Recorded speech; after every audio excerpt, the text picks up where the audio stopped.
मामा आज्ञा मामा कहिलो शिवं को महादेव कौन पे कहती?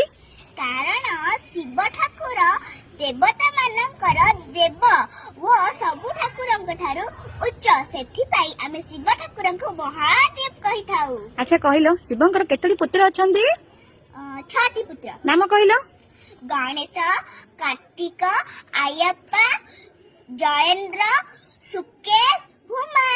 अच्छा कहिलो शिवंकर केतोडी शिष्य अछंती? 7टी शिष्य। 7टी शिष्यों को आमे सप्तऋषि नाम रे जानि थाउ। शिवंक गळारे केउ सर्प अछंती तांको नाम कोन कहिलो? बासुकी नाग। अच्छा बासुकी नागको बड़ भाईको नाम कोन? शेषनाग।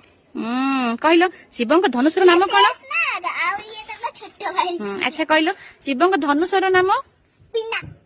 शिवंक शस्त्र कोन? त्रिशूल।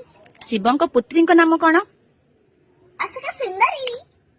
फ्रेंड्स माने अबिका आपनका पाए गडे सुंदर क्वेश्चन महादेव कर प्रिय नृत्य कण मते कमेंट बॉक्स निश्चय करिवे। प्रणाम। हर हर